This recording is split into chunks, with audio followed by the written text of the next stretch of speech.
Hello YouTube, it's Saurabh from Studio Reso, and today I'm going to bring you another video on the latest coding we performed on our MINI Cooper.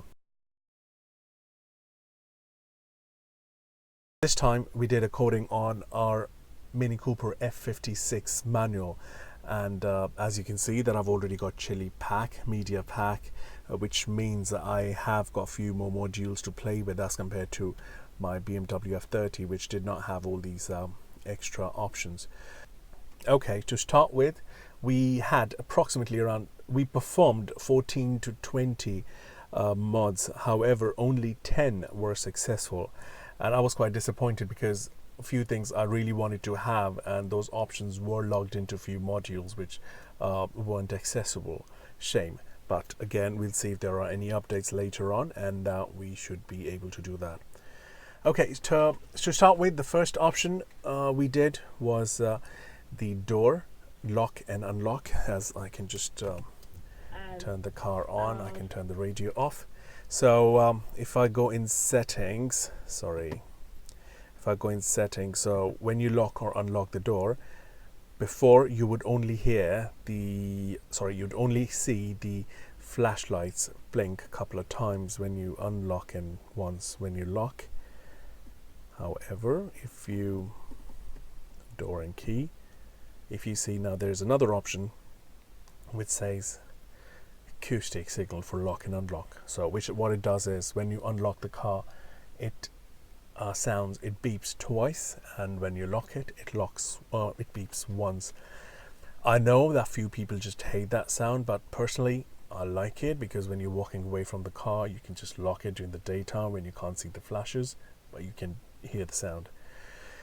Okay, and here is the sound for lock and unlock. I hope the microphone would be able to capture it. So lock, unlock, and finally lock.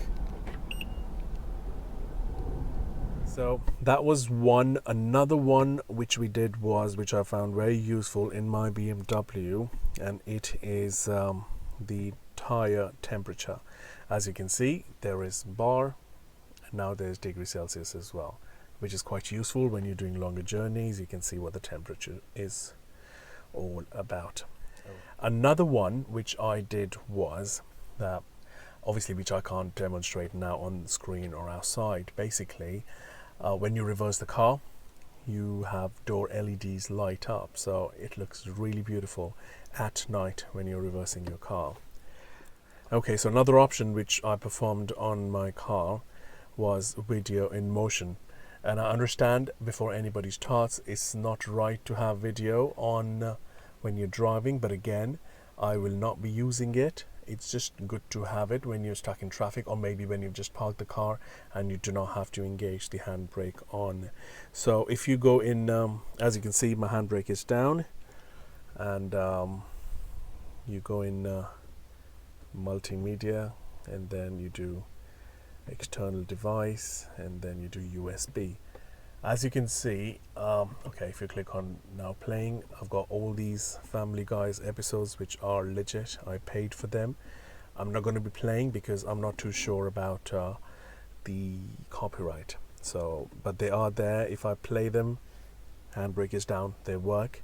And not only video in motion, there's another coding which comes with it, as perhaps a couple of codings which come with it. So one is it unlocks all the video formats, so not just MP4. You can have AVI, MOV, I don't know what a lot, but yeah, I've tried 5 different formats and they all work.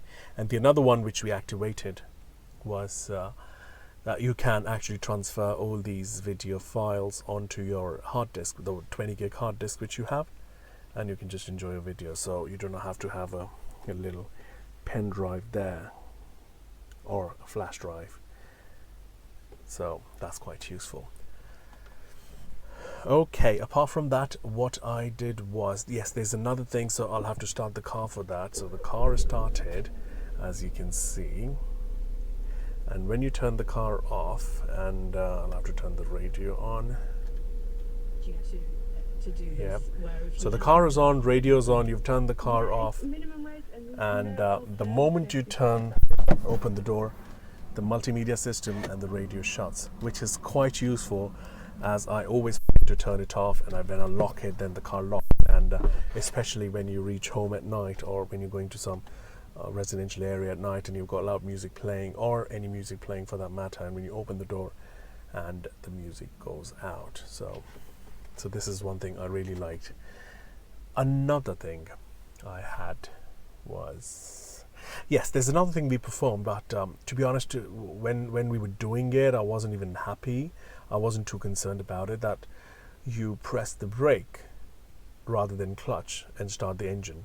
But it doesn't make sense. I mean, that's good for automatic cars, but why do you need that? But he did that, and it did not work, and I've got no regrets about it, so fair enough.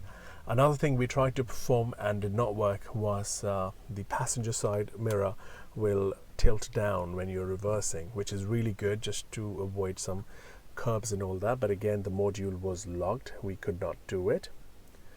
Another thing which we did successfully was the iPhone ringtone. So basically, it's a gimmick, but again, for some people it's good, because I was just too tired of listening to the basic MINI ringtone.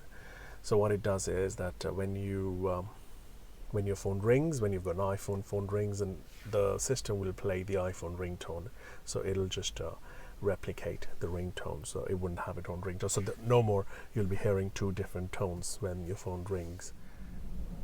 Okay, so last but not the least, the auto start stop, because as you must know from my BMW post that I hate the auto stop start system when you're in the traffic. It just puts a lot of weight on the car, and that's something I just do not like. So every time I get in the car, I would just turn the automatic stop start off by myself, but sometimes I will forget it. However, not anymore. So if you start the car,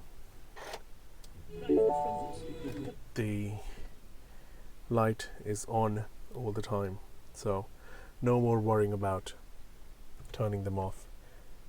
And again, once you put it in green mode, it goes back off again, but that's the idea of having it in green mode. Did we do anything else? I think that's pretty much it. If I have forgotten anything, I will be mentioning it in the video anyway, but I think I pretty much have covered every possible thing. So finally, I would like to pick up beamercoding.co.uk for doing this coding for me, and this is the second time I've used them, and their quality of work is superb. So please feel free to give them a shout, give my name, and they will look after you. And once again, thank you so much for watching the video, and please feel free to subscribe, share, and comment. And now I'll leave you with a very short time-lapse video which I managed to record while the gentleman was doing the coding on my car. Hope you like that. Take care. Bye-bye.